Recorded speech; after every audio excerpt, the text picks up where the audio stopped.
ಮಾಜಿ ಮಸಾಲ. ಎಂತ ಅಡಿಗೆಯ ರುಚಿಯಾಗೋ ರಹಸ್ಯವು 20 ರೂಪಾಯಿ. ಮಾಜಿ ಪ್ರಧಾನಿ ಎಚ್.ಡಿ. ದೇವೇಗೌಡರ ಪತ್ನಿ ಚೆನ್ನಮ್ಮ ವಿಧಿವಶರಾಗಿದ್ದಾರೆ. ಅವರ ಅಂತಿಮ ದರ್ಶನಕ್ಕೆ ಪದ್ಮನಾಭನಗರ ನಿವಾಸದಲ್ಲಿ ಸಿದ್ಧತೆಗಳು ನಡೆದಿವೆ. ಇಂದು ಬೆಳಗ್ಗೆ 7 ಗಂಟೆಯಿಂದ ಅಂದರೆ ಈಗಿಂದ ಹಿಡಿದು 9 ಗಂಟೆಯವರೆಗೆ ಪೂಜಾ ವಿಧಿವಿಧಾನಗಳು ನಡೆಯುತ್ತೆ.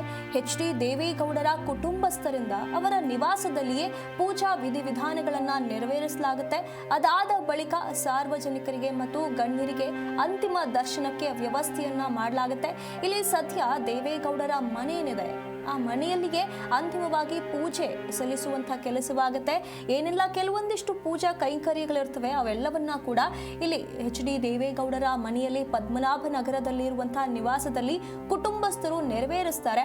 ಅದಾದ ಬಳಿಕ ದೇವೇಗೌಡರ ಮನೆಯ ಬಳಿ ಇರುವಂತಹ ಮೈದಾನದಲ್ಲಿ ಅವರ ಅಂತಿಮ ದರ್ಶನಕ್ಕೆ ಇಲ್ಲಿ ಸಾಮಾನ್ಯ ಜನರು ಹಾಗೂ ಗಣ್ಯರಿಗೆ ಅಂತಿಮ ದರ್ಶನವನ್ನ ಪಡೆಯೋದಕ್ಕೆ ವ್ಯವಸ್ಥೆಯನ್ನ ಮಾಡಲಾಗಿರುವಂಥದ್ದು.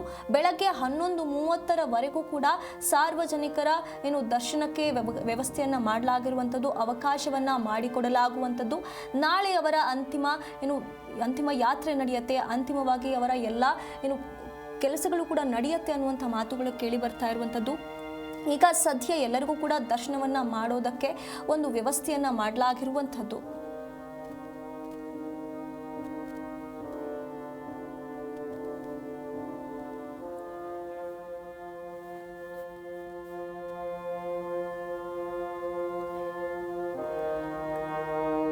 ಇನ್ನೇನು ಚೆನ್ನಮ್ಮ ಅವರ ಅಂತಿಮ ದರ್ಶನಕ್ಕೆ ದೇವೇಗೌಡರ ಮನೆಯ ಬಳಿ ಮೈದಾನದಲ್ಲಿ ವ್ಯವಸ್ಥೆ ಮಾಡಲಾಗಿದೆ. ಅದಾದ ಬಳಿಕ ಬೆಂಗಳೂರಿನಿಂದ ಹೊಳೆ ನರಸೀಪುರಕ್ಕೆ ಚೆನ್ನಮ್ಮ ಅವರ ಅಂತಿಮ ಯಾತ್ರೆ ನಡೆಯಲಿದೆ. ಅಂತಿಮ ಯಾತ್ರೆ ಸಾಗುವಂಥ ಮಾರ್ಗ ಜಿ ಕನ್ನಡ ನ್ಯೂಸ್ಗೆ ಲಭ್ಯವಾಗಿರುವಂಥದ್ದು. ಬೆಳಗ್ಗೆ 11:05 ಬೆಂಗಳೂರಿನಿಂದ ಹೊಳೆ ನರಸೀಪುರಕ್ಕೆ ಅವರ ಪಾರ್ಥಿವ ಶರೀರವನ್ನ ರವಾನೆ ಮಾಡಲಾಗುತ್ತೆ. ನೆಲಮಂಗಲ ಕ್ರಾಸ್, ಸೋಲೂರು ಕ್ರಾಸ್, ಹಾಗೆ ಮರೂರು ಹ್ಯಾಂಡ್ ಪೋಸ್ಟ್, ಹಾಗೆ Kunigal cross, Bellur cross, Kadabahalli cross, ಹಾಗೆ ಹಿರಿಸಾವೆ ಕ್ರಾಸ್, ಚನ್ನರಾಯಪಟ್ಟಣ, ಎಲಿಯೂರು, ಹಾಗೆ Shantigrama, Boonahalli cross, Hassan dairy circle, NR circle, Mosale Hosahalli, ಹಾಸನದ ಹೊಳೆ ನರಸೀಪುರಕ್ಕೆ ಈ ಒಂದು ರೂಟ್ನ ಮೂಲಕ ಅವರ ಪಾರ್ಥಿವ ಶರೀರವನ್ನ ಕೊಂಡೊಯ್ಯಲಾಗುತ್ತೆ. ಅಂತಿಮ ಯಾತ್ರೆಯನ್ನ ಈ ಒಂದು ಮಾರ್ಗದಲ್ಲಿ ನೆರವೇರಿಸಲಾಗುತ್ತೆ ಅಂತ ಹೇಳಲಾಗ್ತಾ ಇರುವಂಥದ್ದು. ಈ ಮಾರ್ಗದ ಮೂಲಕ ತೆರಳಿ ಬೆಂಗಳೂರಿನಿಂದ ಹೊಳೆ ನರಸೀಪುರಕ್ಕೆ ಅವರ ಪಾರ್ಥಿವ ಶರೀರವನ್ನ ಕೊಂಡೊಯ್ಯಲಾಗುತ್ತೆ ಅನ್ನುವಂಥ ಮಾಹಿತಿ ಬರ್ತಾ ಇರುವಂಥದ್ದು. ಜಿ ಕನ್ನಡ ನ್ಯೂಸ್ಗೆ ಈ ಒಂದು ರೂಟ್ ಮ್ಯಾಪ್ ಲಭ್ಯವಾಗಿರುವಂಥದ್ದು.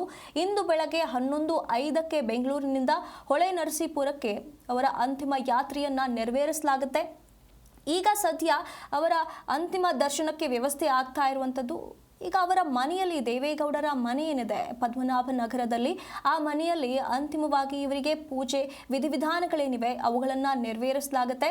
ದೇವೇಗೌಡರ ಕುಟುಂಬಸ್ಥರೇನಿದ್ದಾರೆ ಅವರು ಈ ಒಂದು ಅಂತಿಮ ಪೂಜೆ ವಿಧಾನಗಳೇನಿವೆ ಅವುಗಳೆಲ್ಲವನ್ನ ಕೂಡ ನೆರವೇರಿಸಿದ ಬಳಿಕ ಇಲ್ಲಿ ದೇವೇಗೌಡರ ಮನೆಯ ಬಳಿ ಇರುವಂಥ ಮೈದಾನವೊಂದರಲ್ಲಿ ಅವರ ಅಂತಿಮ ದರ್ಶನಕ್ಕೆ ವ್ಯವಸ್ಥೆ ಮಾಡಲಾಗಿರುವಂಥದ್ದು. ಸಾರ್ವಜನಿಕರು ಮತ್ತು ಗಣ್ಯರು ಇಲ್ಲಿ ಅವರ ಅಂತಿಮ ದರ್ಶನವನ್ನ ಪಡೆಯಬಹುದಾಗಿದೆ. ಹಾಗಾಗಿ ಸದ್ಯ ಎಲ್ಲ ವ್ಯವಸ್ಥೆಗಳಾಗಿರುವಂಥದ್ದು. ಇದಾದ ಬಳಿಕ ಅಲ್ಲಿ ಅಂತಿಮ ದರ್ಶನ ಪಡೆದ ಬಳಿಕ ಹೊಳೆ ನರಸೀಪುರಕ್ಕೆ ಚೆನ್ನಮ್ಮ ಅವರ ಪಾರ್ಥಿವ ಶರೀರವನ್ನ ರವಾನೆ ಮಾಡಲಾಗುತ್ತೆ. ಅಣ್ಣ ನೀರು ಬಡ್ದಣ್ಣ ಅಣ್ಣ ನೀರು ಬಡ್ದಣ್ಣ ಅಣ್ಣ ನೀರು ಬಡ್ದಣ್ಣ ಅಣ್ಣ ನೀರು ಬಡ್ದಣ್ಣ ಅಣ್ಣ ನೀರು ಬಡ್ದಣ್ಣ